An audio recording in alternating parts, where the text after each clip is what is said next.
cepat ambil. Ketika Anda serius mengejarnya, sungguh-sungguh menempuh jalannya, kata Allah, kami langsung berikan hidayah kami. Saya beri contoh begini. Ada hidayah yang datang lewat telinga. Azan misalnya. Apa artinya azan? Baik, pelan-pelan ya. Azan itu asalnya bukan panggilan. Asalnya dari kata udhun, berarti telinga. Oke, jamaknya disebut dengan azan. Baik ya, asalnya telinga.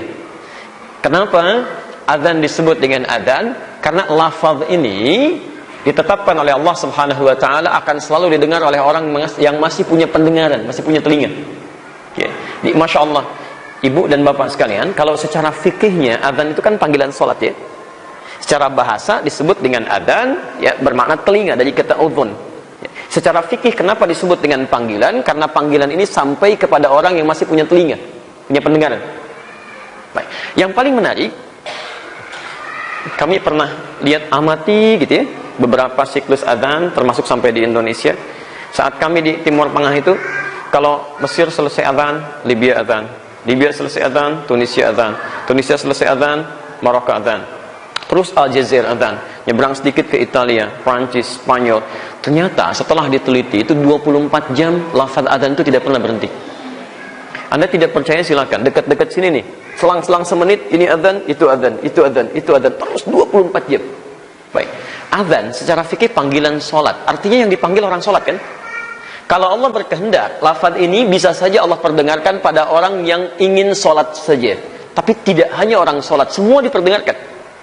Bukankah di situ ada kalimat tauhid, Allahu Akbar, diperkenalkan dengan nama Allah. Ada kalimat syahadat, asyhadu an la ilaha illallah. Masya Allah, alhamdulillah.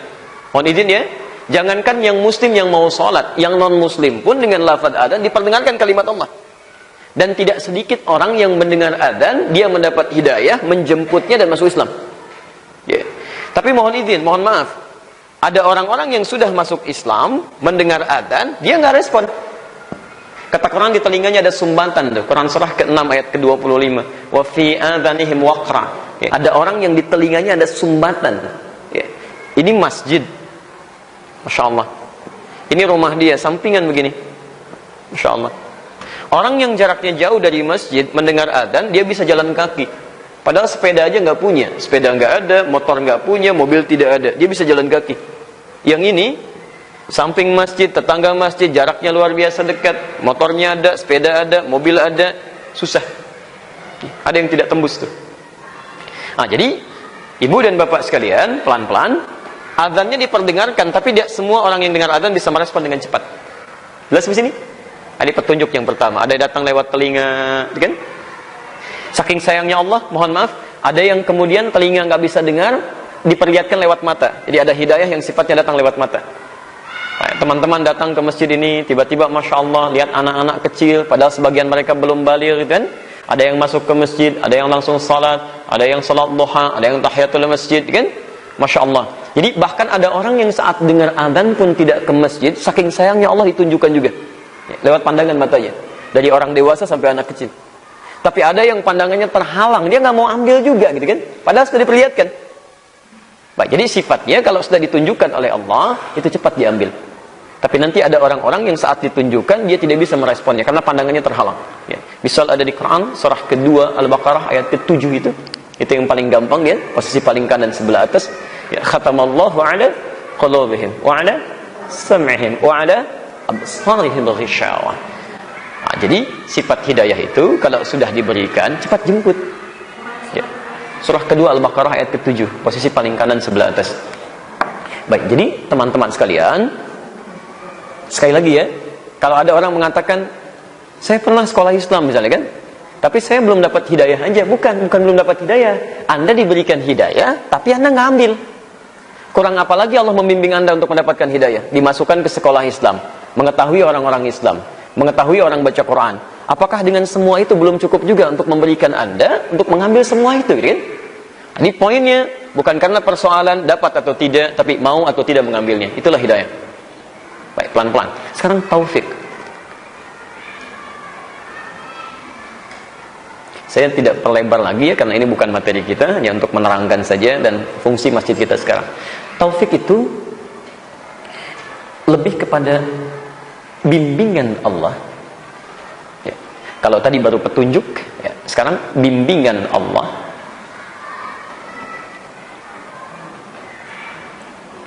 Sudah?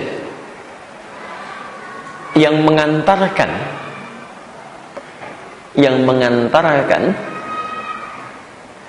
seorang hamba, bimbingan Allah yang mengantarkan seorang hamba langsung pada hakikat kebaikan, secara langsung pada hakikat kebaikan.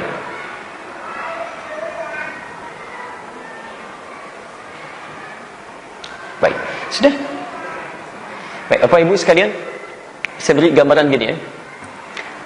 Saya mau ke Masjid At-Taufik. Kemudian lihat di peta misalnya, At-Taufik posisinya di sebelah sini, gitu kan?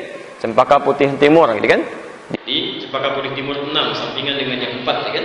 Baik. Kira-kira kalau saya ikuti bisa sampai tidak? Bisa, tapi belum tentu bisa tepat waktu. Baik ya? Kita belok-belok, lihat, gitu kan? Begitu sudah kita cari, untuk memastikan lebih cepat kita bertanya. Ternyata di depan disampaikan, Pak, petunjuknya ke sana, kemudian langsung diantarkan misalnya oleh orangnya. Diantarkan sampai ke tujuan. Yang pertama petunjuk saja disebut dengan hidayah, ketika diantarkan sampai ke tujuan disebut dengan taufik. Yang kedua itu bukan hanya diberikan petunjuk oleh Allah, tapi diberikan dorongan langsung diantarkan pada kebaikan yang dimaksudkan. Nah, ibu sekalian, teman-teman, taufik juga memiliki dua sifat. Dan berbeda dengan hidayah ya. Ada tipis sekali perbedaannya. Sifat pertama, taufik itu tidak diberikan pada seluruh hamba ya. Jadi hanya pada hamba-hamba tertentu saja. Tidak diberikan pada semua orang, hanya kalangan hamba tertentu.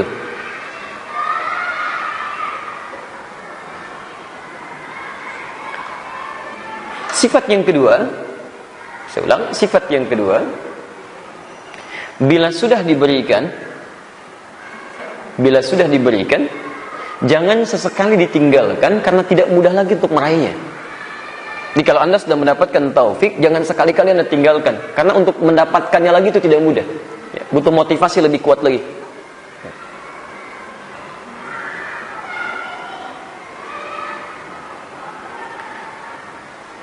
Baik, contoh yang paling gampang misalkan, keadaan sekarang kita sedang belajar ya, baik, mengikuti berta'allum, ikut ta'lim misalnya. Ini sebagian dari taufik, tidak mudah ini. Teman-teman kasih info, kita ada ta'lim hari ini dengan materi sekian, itu hidayah namanya, merata gitu kan. Tapi tidak setiap orang yang mendapatkan itu bisa diringankan langkahnya oleh Allah, kemudian dilembutkan hatinya. Kadang-kadang bertemu dua aktivitas juga yang tidak mudah. Ada orang yang sekarang sedang melakukan aktivitas tertentu, ada yang belanja, ada yang bekerja, ada yang macam-macam. Anda diantara sekian hamba itu diringankan langkahnya oleh Allah, diberikan bimbingan sampai ke tujuan.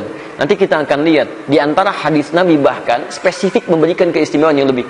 Nanti ada di Ibnu Majah nomor hadis 233. Nanti kita bahas secara terperinci ya.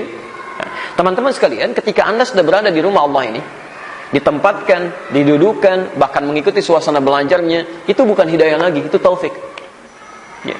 Awas hati-hati, tidak semua bisa mendapatkan nikmat saat ini ya, tidak semuanya ya. Barangkali bahkan yang ingin datang pun belum tentu bisa hadir, karena barangkali ada pekerjaan-pekerjaan lain yang saat bersamaan harus dia lakukan. Nah, kalau Anda sudah mendapatkan nikmat ini, mohon izin ya, itu tidak mudah. Kalau sedang belajar, mendapatkan nikmat, sudah mendapatkan ta'lim, bisa belajar dengan baik, maka rumusnya jangan tinggalkan. Dengan siapapun Anda belajar, dengan ustadz manapun, dimanapun. Karena untuk mendapatkan nikmat itu lagi, itu tidak mudah. Tidak mudah. Taufik itu hanya diberikan oleh Allah kepada seluruh hambanya, itu cuma 1 tahun sekali, saat Ramadan ya. Saat Ramadan bukan cuma hidayah lagi, tapi taufik Allah berikan ya. Karena itu Anda bisa saksikan, jangankan yang rajin ke masjid, yang nggak pernah ke masjid, itu saat Ramadan bisa ke masjid. Masya Allah. Jangankan yang selalu baca Quran, yang tidak pernah pegang mushaf, itu saat Ramadan bisa baca Quran ya. Cuma kenapa setelah Ramadan kemudian tiba-tiba cenderung menurun, bahkan tidak dilakukan?